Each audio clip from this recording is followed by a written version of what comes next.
ভিন্ন মতবাদের বিরুদ্ধে বলেন কেন? তাই আপনাদের কি তাই মনে হয় যে আমি ভিন্ন মতলম্বীদের উপরে কট্টরভাবে বলি বা কঠিন হই? না ভাই, আমার মতো নরম কেউই নাই।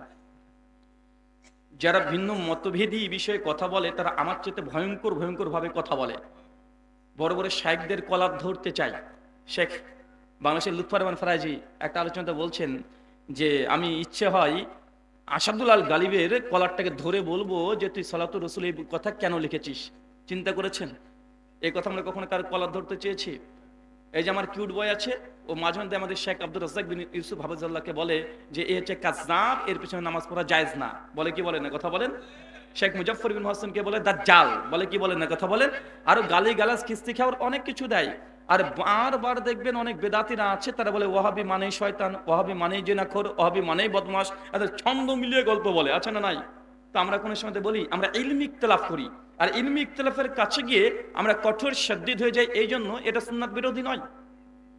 সুনান আবু দাউদ হাদিস নাম্বার 4050, আল্লাহ নবী একদিন মসজিদে প্রবেশ করেছেন, দেখছেন একজন সাহাবী বুক পেরে দিয়ে মসজিদে শুয়ে আছে। আল্লাহ নবীকে এক লাথি মেরেছে, ওঠ, এইভাবে জাহান্নামে শুয়ে থাকে। নবী লাথি মেরেছে সাহাবীকে। কেন? শরীয়তের বিরোধী কেউ কিছু করবে আল্লাহ নবী সহ্য করতে না, লাথি মেরে তুলে দিয়েছে। আমরা কি তাদেরকে লাথি মেরেছি? তারা যেভাবে সুন্নাতকে পদদলিত করে তাকে লাথি মারা দরকার, কিন্তু আমরা তো তা করি না। অথচ নবী এই কাজ করেছেন। সুনান দারেমি হাদিস নাম্বার 146-এ একটা রিওয়ায়াত পাওয়া যাচ্ছে, ওমর ইবনুল খাত্তাবের কাছে একজন ব্যক্তি, একজন সাহাবী কোরআনের মুতাশাবিহাত আয়াত নিয়ে মাতব্বরি করছে, ব্যাখ্যা করার চেষ্টা করছে। মুতাশাবিহাত মানে ওই সূরা আল ইমরানের 7-8 নম্বর যে আয়াতগুলো আছে, যে কোরআনের দুই ধরনের আয়াত আছে। একটা হচ্ছে অস্পষ্ট আয়াত, যে আয়াতের কোনো ব্যাখ্যা করতে কেউ পারবে না, ওই যে আলিফ লাম মিম এই আয়াত নিয়ে এখন মাতব্বরি করছে। কে করছে বলেন তো ভাইজান? ওমর বিন খাত্তাবের কাছে একজন সাহাবী এসে ওমর বিন খাত্তাবকে যখন এই খবর পৌঁছেছে, উনি সঙ্গে সঙ্গে ওই সাহাবীকে ডাকতে পারে যে এই কে এরকম মুতাশাবিহাত আয়াত নিয়ে এই উল্টোপাল্টা ব্যাখ্যা করছে, তাকে ধরে নিয়ে আসো। ওমর বিন খাত্তাব পাঠিয়েছে, ধরে নিয়ে আসছে। আর ওমর বিন খাত্তাব খেজুরের ডাল পেরে রেখে দিয়েছে। কথা বুঝতে পারলেন? এমন খেজুরের ডাল রেডি করে রেখেছে। যখনই আসছে, কে তুমি? তো আমি আল্লাহর বান্দা। বলছে আমি ওমর আল্লাহর বান্দা, তুমি মুতাশাবিহাত আয়াত নিয়ে ব্যাখ্যা অপব্যাখ্যা করছিলে, যে আমি এই কাজ করেছি। ওমর বিন খাত্তাব তাকে একদম ধরে, একদম ওই যে খেজুর গাছের ডাল বুঝেছেন, কাঁটাযুক্ত ডাল, ধরে দুম দাম পেটাতে লেগেছে, বেধড়ক পেটাচ্ছে। বুখারীর বর্ণনা আসছে যে ওর শরীর থেকে রক্ত বের হতে শুরু করে দিয়েছে। সরি, এটা হচ্ছে সুনান দারিমির বর্ণনা। রক্ত বের হতে শুরু করেছে। আর সঙ্গে সঙ্গে সাহাবী বলছে যে ওমর ছেড়ে দাও, ওমর ছেড়ে দাও, আর জিন্দেগিতে কাজ করব না। হুযায়ফা বিন ইয়ামানের কাছে যখন তিনি শাসক ছিলেন, তিনি পানি চেয়েছেন, তো তার সম্মানের জন্য একজন সাহাবী, তার নাম আসেন হাদিসে, সে একটা রূপা পাত্রে তিনি পানি দিয়েছেন তাকে। আর সঙ্গে সঙ্গে পানির পাত্রটা নিয়ে ধরে একদম জোরে মুখে মনে মেরে দিয়েছে। ধ্যাৎ, তোমাকে আমি রেখে নিষেধ করিনি? আল্লাহ নবী বলেছেন তুই রেশমি কাপড় পরা যাবে না, আর এই পাত্রে পানি পান করা যাবে না, তারপর তুমি দিচ্ছ, তোমাকে নিষেধ করিনি? মানে শরীয়ত লঙ্ঘন হয়েছে, সামনে বসেছিল, এমনটা নয়। তাই কঠোর হওয়া, যখন শরীয়ত হক আছে, এই সময় হক কথা কঠিনভাবে বলতে হবে। কথা বুঝতে পারছেন না ভাইজান? এমন কয়েকশো ঘটনা আছে, ওমর বিন খাত্তাবের সামনে একটু সুন্নাতের উল্টাপাল্টা হয়ে গেলে একদম রেডি হয়ে যেত, আজ তোকে দেখছি, আজ এরকম একটা ভাব। তাই ভাই আমরা অত কঠিনও হই না। শুকরিয়া, জাযাকাল্লাহ খাইরান। আমার স্বামী টিভি ডিসলাইনের ব্যবসা করে। এই ব্যবসাটা করতে হবে, যদি করতে না হয় তাহলে আমার করণীয় কি? আপনার স্বামী ডিশ লাইনের ব্যবসা করে, এখন এই ব্যবসাটা করা যাবে কি যাবে না? এখন দেখতে পাই এই কেবল চ্যানেলের মধ্যে কয়টা চ্যানেল আছে যেটা হারাম, আর কত অংশ আছে যেটা হালাল। কথা বুঝতে পারছেন? যদি সিংহভাগ অধিকাংশ যদি হারাম জিনিসই দেখানো হয়, তাহলে এই ব্যবসাটা করানো যাবে না। কথা বুঝতে পারছেন? দেখা যাচ্ছে টোটাল 20খানা চ্যানেল আছে, তার মধ্যে 18খানা চ্যানেল আছে খারাপ, আর 2টো চ্যানেল আছে ভালো, দরকার নেই, ছেড়ে দেন। আর দেখছেন যে না 18টা আছে ভালো, 2টো আছে খারাপ, তাহলে আপনি এই ব্যবসাটা করতে পারেন, ভালো দিকটা বেশি আছে। এই জন্য 2টো কেউ যদি করে, মানে দেখে, সে নিজে গুনাহগার হবে। একের পাপের বুঝে আল্লাহ আরেকজনের উপর বাড়তাবে না। সূরা বনী ইসরাঈল আয়াত নম্বর 15। শুকরিয়া।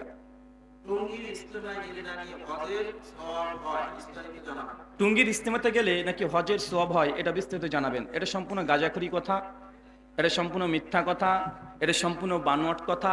টুঙ্গির কথা কোরআন হাদিসে কোনো জায়গাতেই নাই। টুঙ্গি টোয়া অক্ষরই কোরআনের আয়াতে কোনো হরফে আরবি বর্ণমাত্রা ট বলে কোনো অক্ষর আছে? চাচা টুঙ্গি যদি লিখতে হয় ট অক্ষর লাগবে না? এখন আলিফ বা তা সা জিম হা খা পড়েন তো, ট বলে কোনো অক্ষর আছে? আরে টও নাই আর প এর পীরের পও নাই। তার মানে কি বোঝা যাচ্ছে? Made in Bangladesh. এটা কি? এটা মেড ইন বাংলাদেশ। হজের সোয়াব যদি নিতে হয় টুঙ্গিতে গেলে হজের সোয়াব হবে না।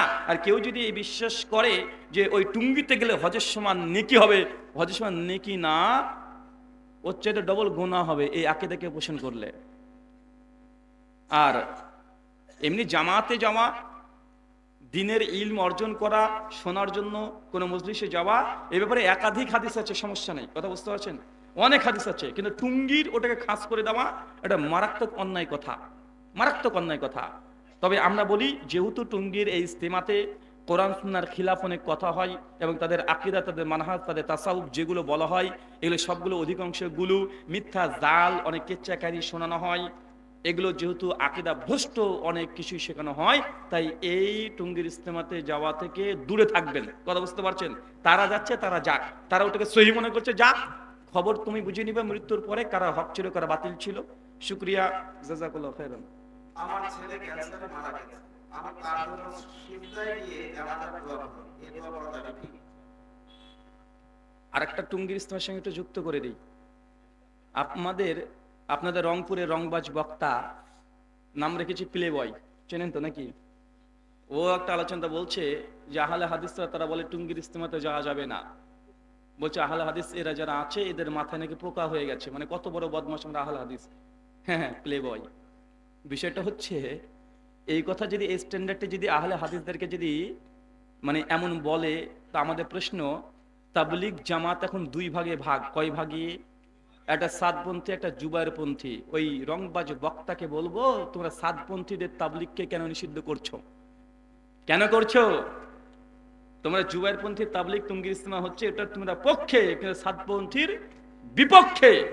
তার মানে তাবলিগের যদি আমরাও যদি বিরোধিতা করি, ইস্তেমার বিরোধিতা করি, তোমরাও করছো।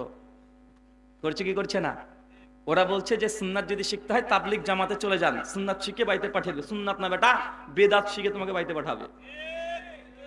যদি তাবলিগে তুমি যদি 40 দিনের জন্য চলে যাও, তোমাকে সুন্নাত শিখাবে না, নবীর কবর থেকে হাত বেরিয়ে রুটি দেয়, পীর বুজুর্গদের এই ঘটনা তোমাকে শুনে মুশরিক বানাবে। আচ্ছা না, কথা বলেন? এখন আমরা বলবো তাবলিগ জামাতে যদি যাই সুন্নাত শেখার জন্য, কোন তাবলিগে যাওয়া? সাতপন্থী না জুবাইরপন্থী?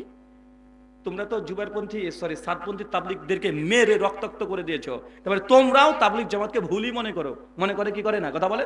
ওরা ভুল মনে করে, তো তোমরা মনে করছো জুবাইরপন্থী যারা আছে তারা বলছে সাতপন্থী এরা আছে বাতিল। এরা কি? এরা বাতিল। এদের তাবলিগ জামাত বর্তমান বাংলাদেশের শেখ আমার কিউরবাই রেজাল্ট করে আবার বলছে যে একটা ইস্তেমা, সেটা হচ্ছে জুবাইরপন্থী তাবলিগ। সাতপন্থীদের কোন স্থান বাংলাদেশে নাই। সাতপন্থীরা কি কথা বলছে, জুবাইরপন্থীর কোন স্থান নাই। তো মারামারি গোতাগুতি তো তোমরাই করছো, আমরা করছি?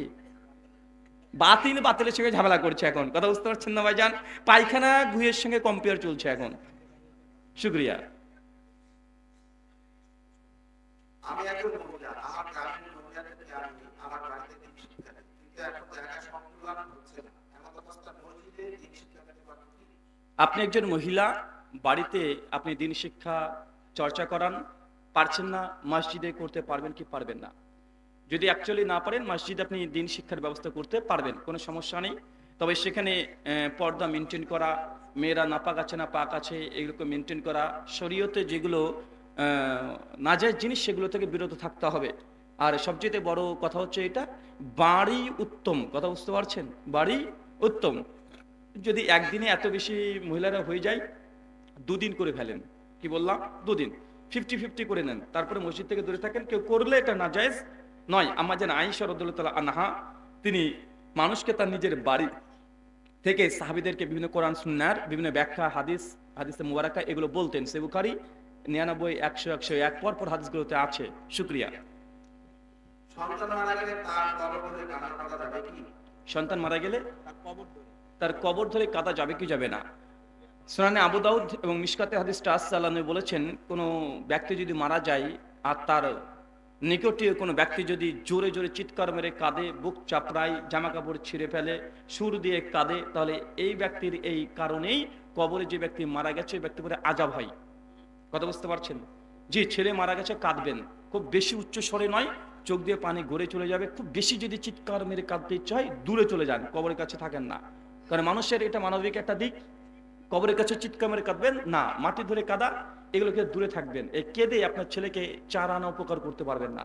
আপনি মা, আপনি সঙ্গে সঙ্গে 2 রাকাত নামাজ পড়ে বাড়িতে গিয়ে উজু করে 2 হাত তুলে হাউমাউ করে কাঁদেন, ছেলের জন্য দোয়া করেন, ছেলের জন্য দান করেন, সদকা করেন, আর আল্লাহর কাছে প্রতিদিন দোয়া করেন যে আল্লাহ কবরের আযাব থেকে তুমি রক্ষা করো, আল্লাহ কবরের প্রশ্ন উত্তর যেন সন্তান দিতে পারে, আল্লাহ কিয়ামতের মাঠে যেন তাকে তুমি পরিত্রাণ দিয়ে দাও।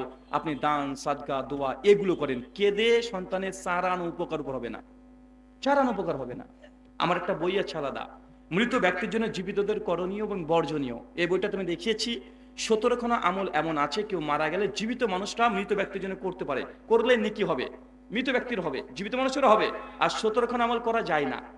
এই বইটা নিয়ে যাবেন, তাহলে আপনারা ডিটেল বুঝতে পারবেন। আরেকটা বই আছে, সামনে আছে তারাবি, মারামারি আছে না নাই, 8 না 20 ঝামেলা চলবে, মসজিদ থেকে বের করে দিবে, তার জন্য আগে থেকে অ্যাটম বোম রেডি আছে। তারাবি 8 না 20, 400 পৃষ্ঠা ধরে বইটা রচনা করা হয়েছে তারাবির উপরে শুধুমাত্র। এটা আমার কিউট বয় রেজাল্ট করিম আবরারের বইয়ের জবাবে এই বইটা রচনা করা হয়েছে। আরেকটা বই আছে আহলে হাদিস সানাফি দ্বন্দ্ব নিরসন, হাত কোথায় বাঁধবেন, তারাবি কয় রাকাত, জোরে আমিন হবে না আস্তে আমিন হবে, রফুল আদিন করবেন কি করবেন না, ফরজ নামাজের পর মুনাজাত আছে না নাই, যাবতীয় টোটাল 35টা মাসালা নিয়ে বইটাকে রচনা করা হয়েছে। আরেকটা বই আছে ইমাম আবু হানিফা হানাফি মাযহাব ব্যক্তিত্ব এবং পরিচয়, হানাফি মাযহাবের A to Z ইতিহাস আছে। এই বইগুলো সব স্টেজে বাঁ দিকে পাবেন, যাদের প্রয়োজন হবে তারা নিয়ে যাবেন। শুকরিয়া। বিড়ি খায় এমন ব্যক্তি মৃত ব্যক্তির কবর খনন করেন, এই বিষয়ে আপনি কি বলেন? এই আল্লাহর ওলি মরে গেলেও জাহান্নামে চলে যাবে। বিড়িখোর ব্যক্তি যদি কবর খনন করে, কবর খনন করার ফজিলত আছে, এটা একটা ইবাদত। কি বললাম? এটা একটা ইবাদত।